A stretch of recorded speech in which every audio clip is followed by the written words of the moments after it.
one of the most common ways to go about video editing is to be able to preview, right, every one of your clips and make a selection inside those clips, an in and out point that you can then drag to your timeline and work that way. One thing that's probably really helpful when you're playing back 4K, your computer might struggle. So right now, I'm selecting my resolution preview to play in full. So it's playing the 4K and my computer is able to handle it. It's no problem. But if my timeline starts getting busy or if I have other programs open, it'll probably start lagging a little bit. And this is very normal. What you can do is bring the resolution to a half, 1/4, 1/8, or even 1/16. So if I go extreme and I'm 1/16, you'll notice that the quality of what I'm looking at, it does not look the best, obviously, but it allows you to work smoothly with no interruptions, with no lagging whatsoever. You can see what you're doing in real time when you have clips dragged onto your timeline. All right, so we're going to start by editing this 1080p footage. And let's take a look at it first to see what we're working with. So it's a drone shot of this building in progress. So I can drag my little yellow pointer here if I want to skim through the video, and you will notice there are moments where the drone kind of like loses its center or it's not so smooth. And so we're going to try to make a 30-second version of this 1 minute video just using the clips that are better. After you've dragged all of your media and you want to start selecting what parts of this clip you want to add to your timeline, what you need to do is to mark your in and out points. So we don't want when the drone does this panning up above, it's not really what we want. Okay? So what we're gonna do, we're gonna mark our out point right there with our O key on the keyboard, and then I'm going to drag my yellow pointer a little bit to the back and press my I key on my keyboard. So now I have selected this little piece inside this clip, and all you have to do to drag it to your timeline is either by insert or override. Once you bring footage that is in your source monitor to the timeline, LUXEA will ask you, hey, I recognize that the frame rate and resolution of your original clip does not match the timeline settings. Do you want to change the project or the timeline settings? And most of the time you want to say yes, because usually you're working with footage that is in the same resolution and frame rate. So I'll say yes. And now you will see our little clip brought down here. So now what I'm looking at now is my program monitor, which is different from my source monitor. The program monitor will show what is happening in the timeline. So if I click play, you can see that the arrowhead starts moving to the right on my timeline. Let's go back to the source monitor by double clicking again on our media here. And let's try to look for what we're going to do next, what we're going to add next. This part is pretty cool. So I'm going to mark another in point and an out point right about here. Okay, so now I'm going to drag this second part of the clip onto my timeline, and you will see, even though we're talking about the same original media file, we're dividing it in two, right? Like that. And maybe, actually, I'm going to start here. I want to start here. So it's important to know, even if you're selecting your ins and outs from your clips, you can always obviously adapt those by moving the corners of your clips to where you want them. So I don't think actually this is such a good frame to start. This is a little bit better, I find. So I'm just going to drag the clip to the right to make it fit with my arrowhead. And then I'm just going to bring my clip to the left. And probably I'm going to expand it a little bit to the right to just give it a bit more time. Unless, yep. Okay, so as you can see, I feel like that looks better. However, the drone kind of like loses focus or loses the center um, of what it's recording right about there. So I'm just going to cut it before that happens. Probably here. So that it's a little bit easier for everyone to see, I'm going to drag my clips up above. This is something that's really cool about LUXEA is it has unlimited tracks. So you can work with video, infinite amount of video and audio tracks, and you can drag them like I could just have, tracks on top of other tracks with different opacities and etc. It just works kind of like layers. A lot of the times you will use multiple tracks when you're dealing with sound. So let's say you want um, a music track, and so let's just drag this music track here to the bottom. So I'm just gonna bring it down just like that. So now we have music.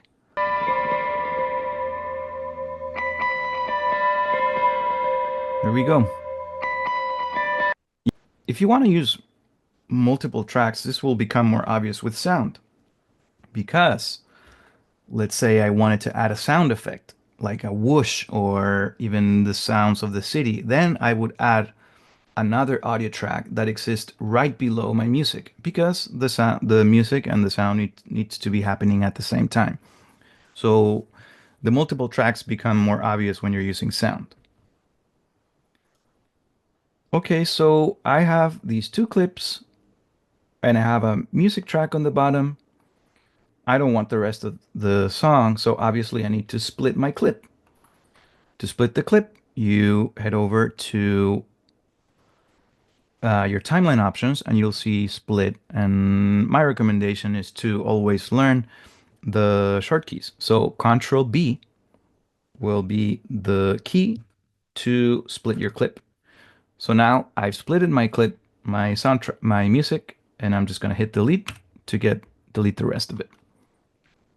Okay, let's add a fade transition in there. And you'll see to add a transition, all you have to do is drag the effect down to your timeline and place it either wherever like the clips will turn yellow and you'll be able to place your fade transition or any transition right there. So I'm going to place it right here and we're just going to play back to see how that looks.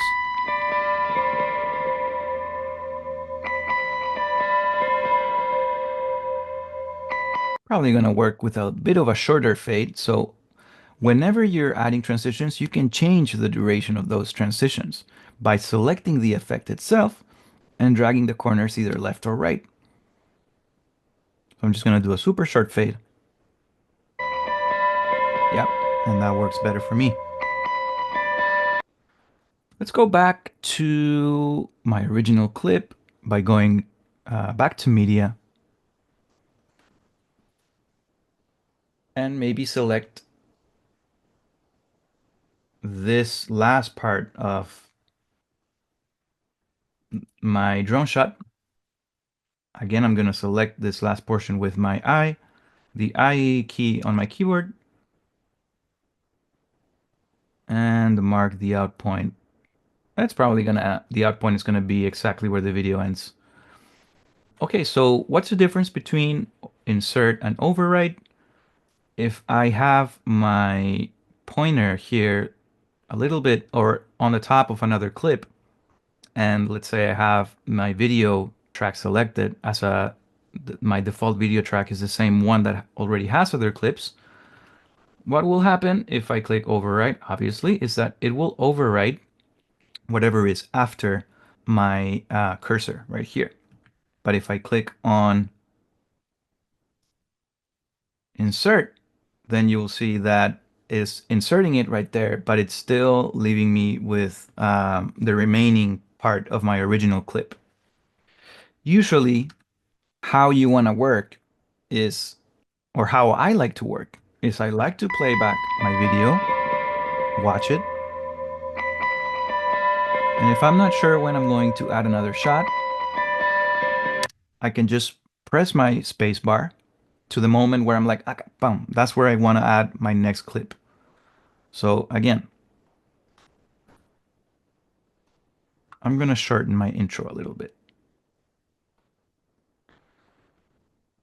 Whenever you have gaps in between clips, right click on the gap and click on close gaps on track. What this will do is that it'll just bring everything back to where your pointer is. So that's sometimes a lot easier to do um, when you're dealing with multiple clips. Okay, so let's play back again with the spacebar and try to mark where we want our third clip to enter. There. I'll go back to my original clip and I will overwrite with the last portion that we selected just a couple minutes ago. Here we go. Let's extend our music track and add another fade transition in between these clips.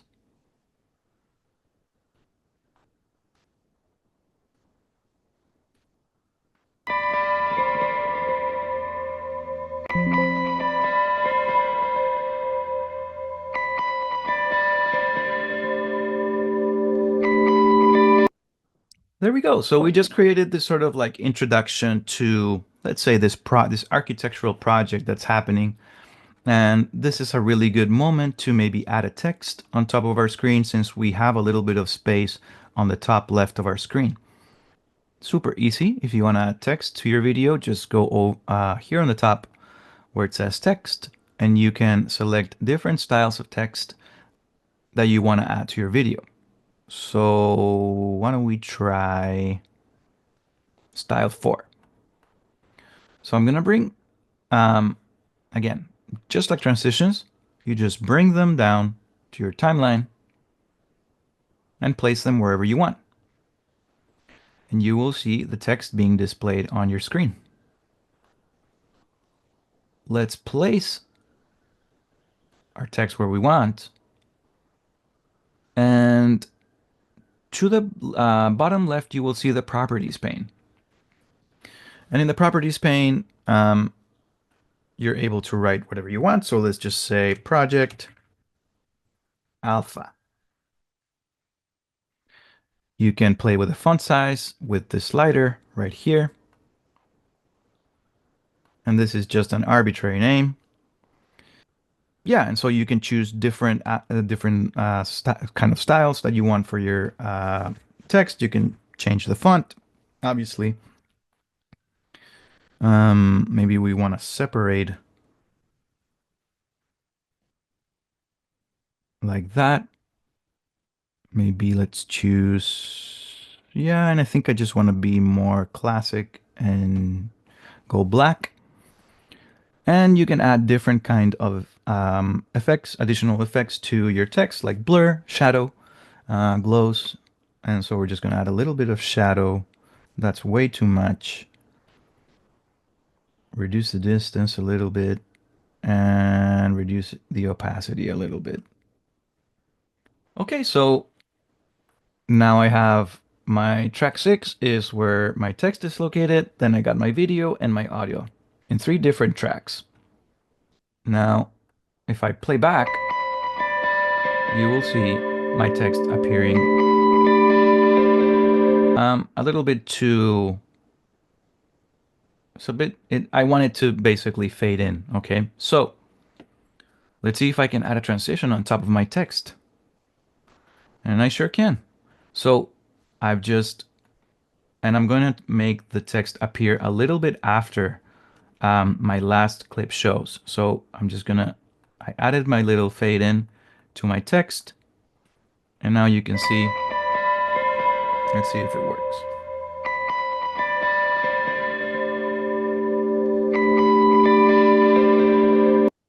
we go. So that's pretty much the basics on how to edit video, and we only did it with one clip, one music track, and text. This shot right here is a little bit dark. If you go to your menu here above, if you go to the filters tab, you will see all the different filters you can add to your video. So we go from chroma key. So if you're using a white screen, oh, sorry, a green screen, and you want to get rid of the green screen, use the chroma key. It can be a green screen or a blue screen. What chroma key will do is it'll remove a color, usually green or blue, to make the background transparent. Color pass will let a color go through, just one color. Color LUTs are the same color LUTs that you find on AC/DC, which is great because they're really good quality and that you can apply to your video to give it a different kind of look. Okay, so different ways to adjust color and brightness. The most basic one would be work with exposure. So just as with transitions, just as with text, drag the exposure effect and bring it to the clip that you want. After you bring it to the clip, you will see that your clip now has this little yellow bar on the bottom. This bar is basically your effect container. So if I bring multiple effects to that same clip, you'll see I have my light EQ and I have exposure, and you can add as many as you want. You see? So if you want to delete effects, just select them and delete them. And maybe, okay, so yeah, we have exposure. And when you want to add that filter to your clip and you want to adjust it, you need to go to your properties pane on the bottom left and increase exposure and or contrast. However, for this particular scenario, light EQ is probably a better way to go. So now I've dragged light EQ onto my clip, and light EQ on LUXEA works either by brightening the shadows or by darkening the highlights. So I am going to bring my shadows up by brightening them up. So I have brightened up to 45. This is how it looked before. 0 and 45.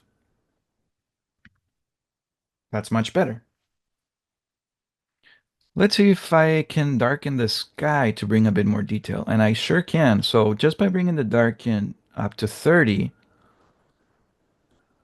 I brought a bit more of the detail of my sky. So that looks really good. We're probably going to want a little bit more color. And so what I'm going to do now is drag vibrance filter to my clip. And I'm going to, you'll see the vibrance filter includes saturation, hue, and lightness. I'm just going to increase a little bit of vibrance.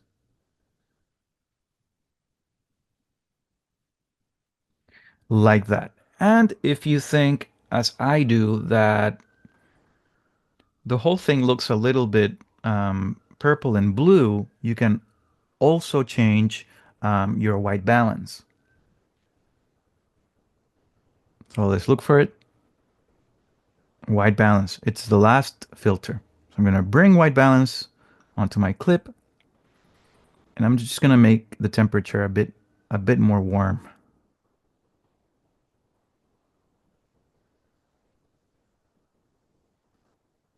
Maybe I'll bring a bit more brightening to my overall image. So yeah, as you can see now, if I select my clip, I'll see all of the effects that I have being displayed at the same time. So I have white balance, vibrance, and light EQ. And you might be wondering, oh man, but now the clip that I've worked on looks very different from my other clips, right? And so if you want to want to keep consistency on your clips or on the effects that you're adding, all you have to do is select the clip that has the effects that you want or the filters that you want, and just copy or Control C. And when you go to the clip that where you want to paste those same attributes, just right click on that clip and select Paste Properties or Control Alt V.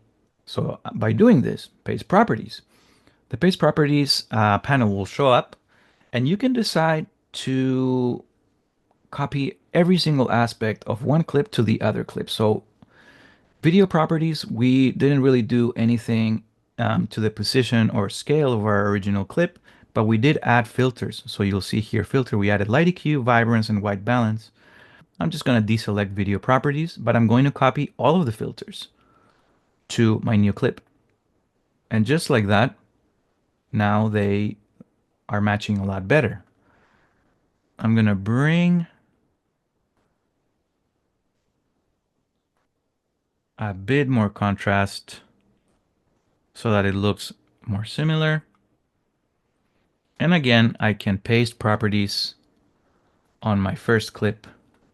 They do all of, I mean, the clips have different exposures, so it's going to be tricky. I'm still going to have to adjust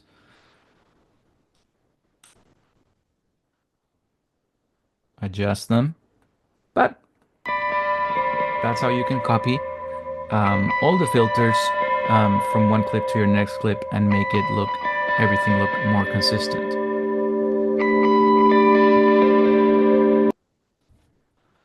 Okay, Raker asked for keyframes. Let's do that. So I'm just going to delete what we've done so far. And I'm going to bring, let's see. I'm going to bring the chickens. I recorded these chickens a while back. So, okay, I'm going to select again as I did before with my endpoint. And keep in mind, this footage is 4K. So when I bring it down to my timeline, LUXEA will ask me, hey, this resolution and frame rate is different. Do you want to change it? And I'll say yes. Okay, so I'm just going to make that selection and bring it down. LUXEA is asking me exactly what I said, and I'm going to say yes. And now I have my clip of the chickens here. I'm going to bring my resolution to 1/4 to keep things smooth. The amazing thing about LUXEA is that it's really good at working with 4K footage. So, and you'll know that we're in 4K because you'll see the resolution on the project settings.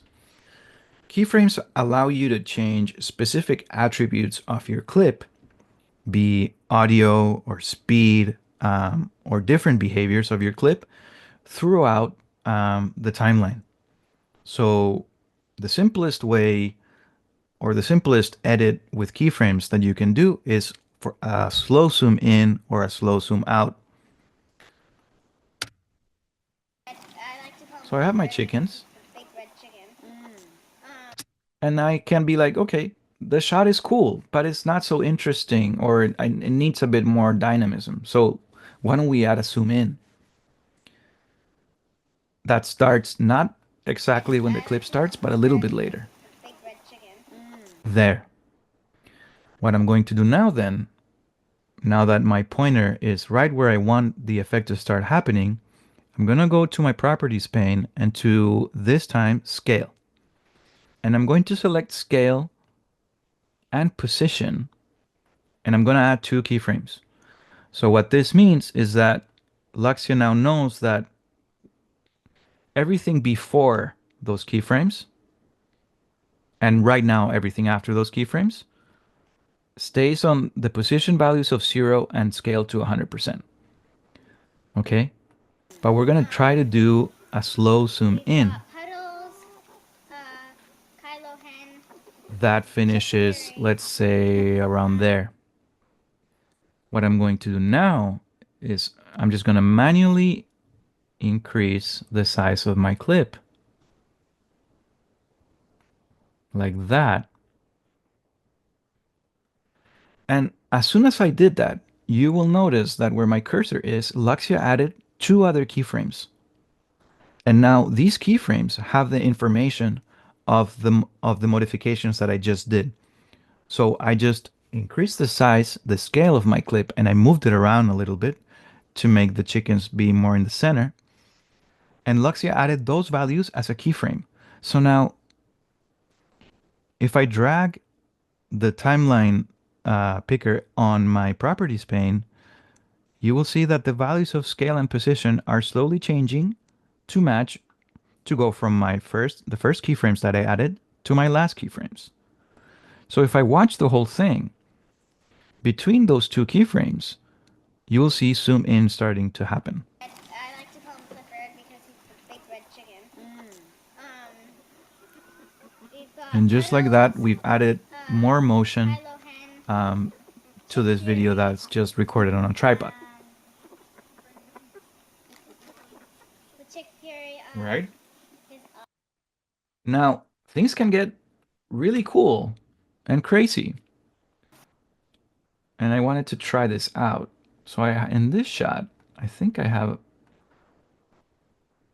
a good looking chicken run here. Just bear with me one second. I'm gonna mark the in and out point right here. Okay, so I have this chicken following the other chickens, going somewhere, right? And what I'm gonna try to do is I'm gonna try to follow this chicken using keyframes. Okay, so I'm gonna drag my clip right here.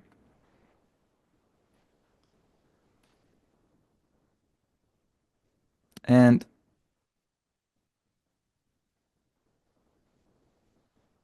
what we're gonna do, just to have more space, I'm gonna go ahead and change this to full HD. And I'm going to follow that chicken. Okay. So I've placed my entire clip is a 4K clip in a full HD timeline. I put it here on the corner, which is where our chicken appears, right there. And we're gonna follow it. Okay. So what we're gonna do is I'm gonna let the chicken be in the center. And once it reaches the center of my frame, we're gonna start following it. All right.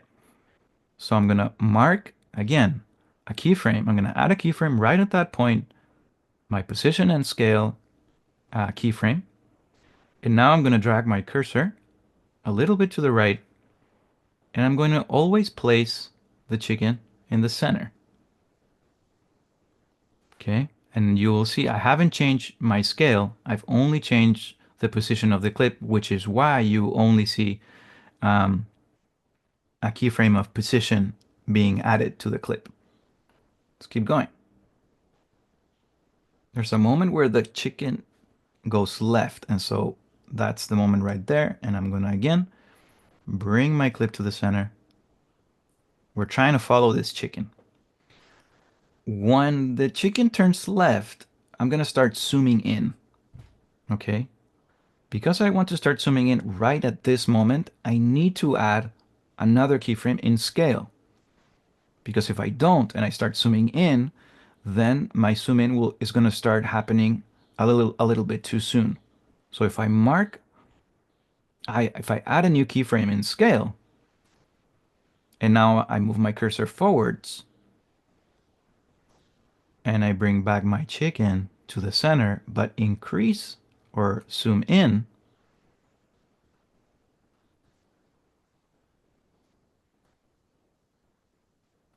and just to make this like more obvious, we're gonna increase the size quite a bit. It's not gonna look great, but this is just so that you can see the stuff that you can do with keyframes, which is pretty cool. Okay, and maybe we're gonna add one last keyframe for when the chicken disappears right there. All right, so we have this clip. Let's see if it works. Let's see what happens. And now, and obviously you want to fine tune it, right? I think that the zoom it's not really working for me. So I'm gonna get rid of the zoom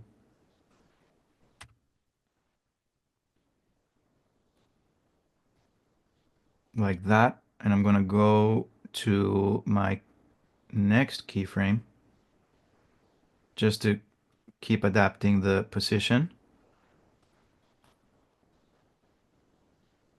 And probably this will look a little bit better. So now we're not gonna have any zoom in. We're just gonna follow the chicken. There we go.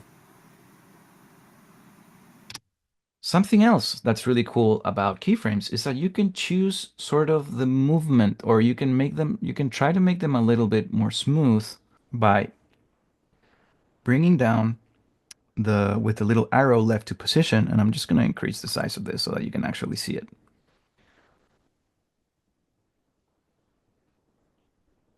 We can see this little line with the movements that are happening,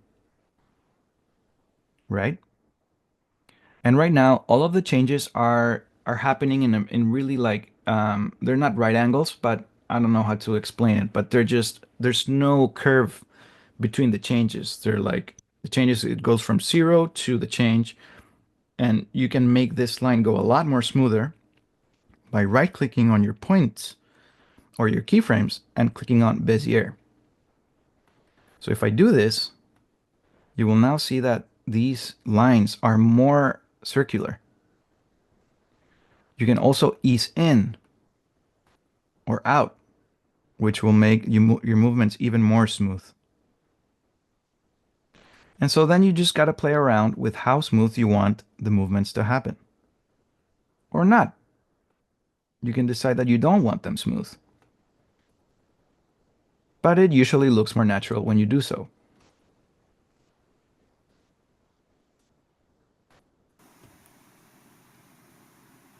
So there, you can see that the camera is moving a little bit more organically. It still needs a bit of fine tuning, but just an example of what you can do with keyframes and changing how the properties of those keyframes.